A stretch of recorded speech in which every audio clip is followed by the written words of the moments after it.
Hello and welcome. I'm so glad you're here with me today. Let's take a soft, deep breath together. Inhale and exhale. Let go of any pressure you might be feeling about your English. Let go of the need to be perfect. Here, in this space, we are just going to be real. We are going to be human. Today, I want to make you a promise. By the end of our time together, you will have 5 simple, beautiful tools that will help you feel more comfortable and sound more natural when you speak English. These are not complicated grammar rules. They are not long lists of vocabulary. They are small, gentle words that native speakers use every single day without even thinking. And once you learn to use them, you will feel a new sense of calm and flow in your conversations. You will feel less stuck and more like yourself. Have you ever been in a conversation, maybe with a native speaker or in a class, and someone asks you a question? A simple question, like, "What did you do this weekend?" Or, "What do you think about this movie?" And in that moment, your mind feels empty, blank. You know the answer in your own language, but the English words feel so far away. There is this silence, and the silence feels loud. It feels heavy. In that moment, you might feel a little bit of panic. You might think, "Oh no, I'm too slow. My English is not good enough. They are waiting for me." That feeling is completely normal. Every single person learning a language feels that way. It's the feeling of pressure. The pressure to have a perfect answer right away. But what if I told you that native speakers almost never have a perfect answer right away? What if I told you that native speakers use special little words to fill that silence? They use these words to give their brain a moment to think, a moment to breathe. These words are like little bridges. They connect the moment someone asks a question to the moment you are ready to give your answer. They are not mistakes. They are not bad English. They are essential tools for natural, human conversation. We often call these words fillers, but I like to think of them as thinking words or breathing sounds. They are the sound of a person thinking. They make you sound less like a textbook and more like a real, thoughtful person. Today, we are going to learn 5 of these beautiful, useful words. We will practice them together, slowly and gently. We will feel how they sound in our mouths and how they change the rhythm of our sentences. There is no test here. There is only practice and the gentle feeling of progress. So, let's begin with our very first thinking word. This is a word you hear all the time at the beginning of a sentence, especially when someone is about to answer a question. The word is, well. Let's just say that word together. Well. It's a soft sound, isn't it? It's not aggressive. It's thoughtful. When you say well at the start of a sentence, you are sending a signal to the other person. You are saying, "I have heard your question. I am thinking about it. Please give me 1 second to gather my thoughts." It's a polite and very, very common way to begin. Imagine your friend asks you, "Did you like the new coffee shop we went to?" Instead of a stressed silence, you can just start with, "Well." That one word buys you 2 or 3 seconds of thinking time. It's magical. After you say, "well," you can then find the rest of your sentence. "Well, the coffee was really good, but it was a little loud for me." Do you feel how much more natural that sounds? It sounds like a real person giving a real opinion. Let's try practicing this. I am going to ask you a question. I want you to start your answer, out loud, with the word well. It doesn't matter what you say after it.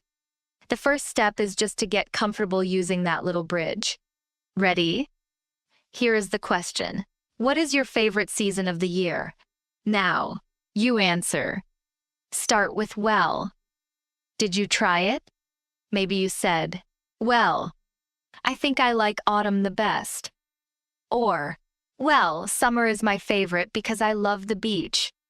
Or even just, "Well, that's a hard question. All of those are perfect.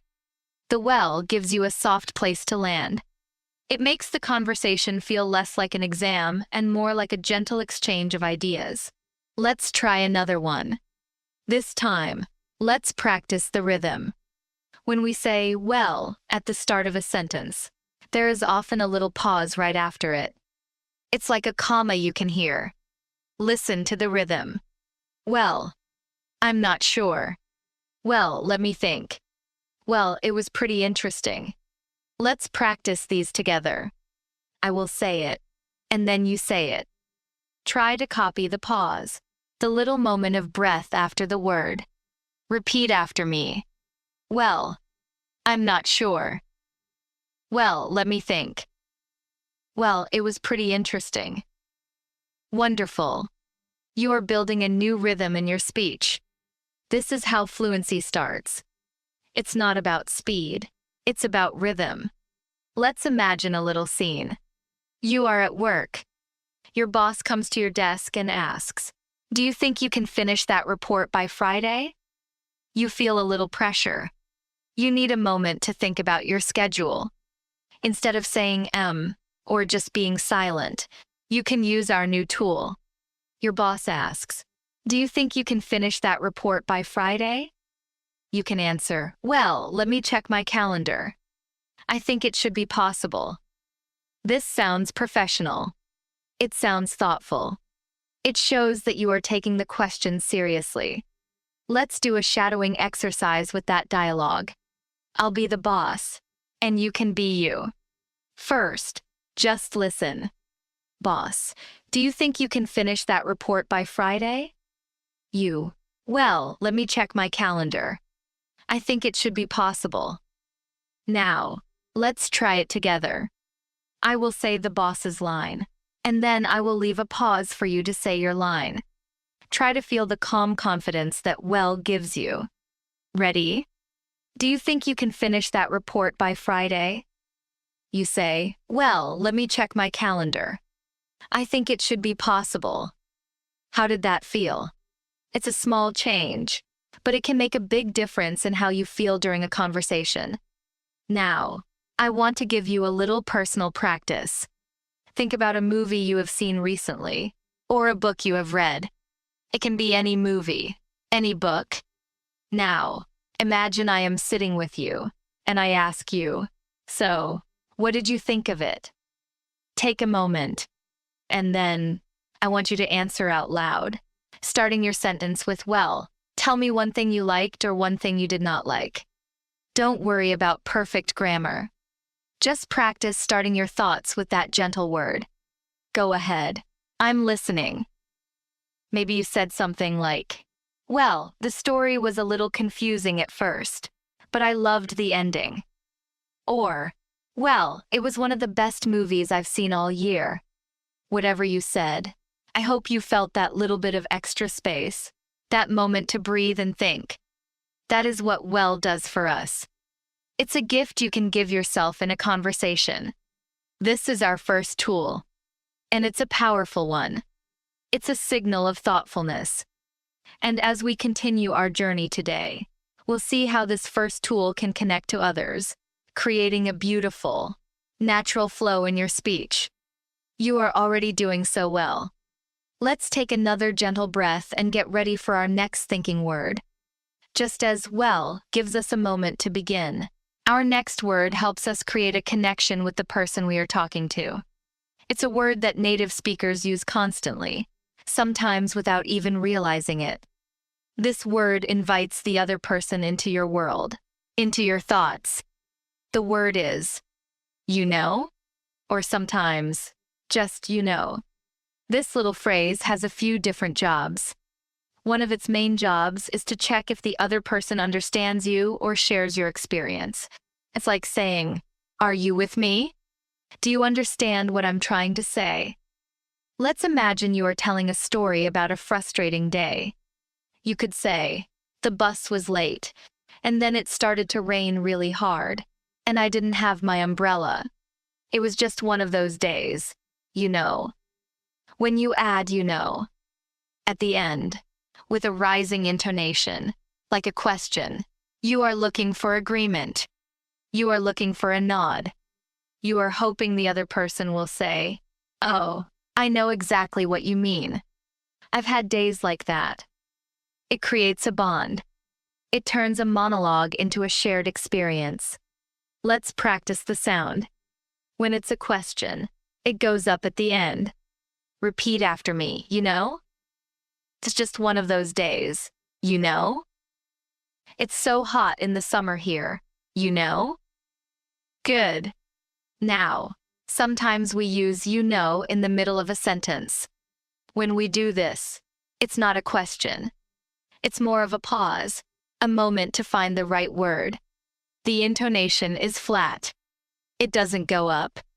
For example, I wanted to buy that new book, but it was, you know, a little too expensive. Here, you know is filling the space where you might be searching for the word expensive. It's telling the listener, hang on, I'm finding the word. You probably know what kind of word I'm looking for. It keeps the conversation flowing smoothly instead of having a hard stop. Let's practice this flat intonation. Repeat after me.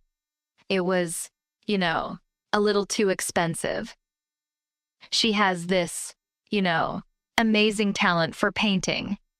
I was feeling, you know, a bit tired. Do you hear the difference? You know. At the end is a question for connection. You know, in the middle is a pause for thinking. They are both incredibly useful. Let's try a little scene. Imagine you are talking to a friend about why you are learning English. Your friend might ask, "Why is learning English so important to you?" You could answer, "It's more than just a language for me. It's a way to connect with people from all over the world. It opens up so many doors, you know? And I also just love the challenge. It makes my brain feel, you know, active and alive." Do you see how we used both kinds in that one answer? The first one, you know, invites your friend to agree that learning a language opens doors. The second one, you know, gives you a moment to find the perfect words, active and alive. This is what makes speech sound so human and real. Let's do some shadowing with that answer. I'm going to say it sentence by sentence. Just repeat after me. Focus on the feeling behind the words. It's more than just a language for me. It's a way to connect with people from all over the world. It opens up so many doors, you know? And I also just love the challenge. It makes my brain feel, you know, active and alive. Beautifully done. Now, for your personal practice, I want you to think about something you are passionate about. Could be a hobby, like cooking or hiking. It could be your family. It could be music. Choose one thing. Now, I want you to try to explain, out loud, why you love it. Try to use you know in your explanation. You can use it in the middle of a sentence, or at the end as a question. For example, if you love cooking, you could say, I love cooking because it's, you know, so creative. You can take simple ingredients and make something amazing. It's a wonderful feeling, you know. Now it's your turn. Take your passion and tell me about it. I'm listening. Wonderful. It can feel a little strange to use these words at first, because maybe you were taught that they are filler and should be avoided. But I want to free you from that rule. In spoken English, these words are signs of life. They are signs of a real person communicating in a real way. So we have well to start our thoughts gently. And we have, you know, to connect with our listener and to give ourselves a moment to think. Our third thinking word is perhaps the most famous one. And it's one that learners are often afraid to use because they think it sounds uneducated. But that is simply not true. Every native speaker, from university professors to teenagers, uses this word. The word is like. Yes, like. This little word is one of the most flexible, multi-purpose tools in spoken English. It has been given a bad reputation, But today, we are going to reclaim it. We are going to understand its real job. One of the main jobs of like is to signal an approximation or an estimation. It means around or about. For example, if someone asks you, how many people were at the meeting? If you don't know the exact number, you can say, there were, like, 20 people there. Like 20 just means around 20 or approximately 20. It's very natural and very common. It's much more common in conversation than saying approximately. Let's practice this. Repeat after me. There were, like, 20 people there. Took me, like, an hour to get here. She's, like, 5 feet tall. Another very important job of like is to introduce an example or a feeling. It's similar to saying, for example, or it felt like. Imagine you're describing a difficult test. You could say, the test was so hard. I was, like, completely lost. Here, like, completely lost is not a logical fact. It's describing a feeling. You are telling your listener what your internal experience was. You are painting a picture with your words. Or you could be talking about your weekend. We did so much fun stuff. Like, we went to the park, and then we saw a movie. Here, like, introduces the examples of what you did. It's a softer, more conversational way of saying, for example. Let's try a little dialogue. You are telling your friend about a new restaurant you tried. Your friend asks, how was that new Italian place? You could answer, oh, it was so good. The pasta was, like, the best I've ever had. And the place had a really nice atmosphere. It was, like, really cozy and warm inside. That sounds too harsh. Instead, you could say, it's kind of strange. Or, it's sort of strange. Do you feel the difference? That little phrase kind of makes your opinion gentler. It's more polite. It acknowledges that this is just your opinion, not a universal fact. We also use it to describe things that are not 100% one thing or another. If someone asks, is the water cold? You could say, it's kind of cold. This means it's not freezing, but it's not warm either. It's somewhere in the middle. Let's practice saying these phrases. They often get spoken quickly, so kind of sounds like kinda and sort of sounds like sorta. This is very natural in spoken English. Let's practice the full version first. Repeat after me. It's kind of cold. It's sort of late. Now let's practice the more relaxed, common pronunciation. It's kind of cold. It's sorta late. I'm kinda tired. She's sorta shy. Great. Using kinda and sorta will instantly make your English sound more relaxed and natural. Let's imagine a scene. You're at a friend's house for dinner. Your friend has cooked a new recipe. Your friend asks, so, what do you think? Is it too spicy? You want to be honest but also polite. You could say, it's delicious. It is kind of spicy, but I like it. This is a perfect answer. You are being honest. It is a little spicy, but you are softening it with kind of, and then adding a positive comment. This is the art of polite conversation. Let's shadow that line. Imagine tasting the food and giving your gentle opinion. Repeat after me. It's delicious. It is kind of spicy, but I like it.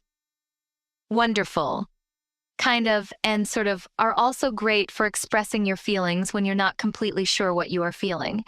Someone might ask, are you excited about your new job? You could answer, yeah, I am. I'm also sort of nervous, to be honest. This is a very real and human answer. Life is not always 100% happy or 100% sad. Often, we are a mix of things. We are excited and nervous. kind of, and sort of allow you to express that complexity. Let's do a personal practice with this. Think about something new in your life. Could be a new class, a new friend, a new project.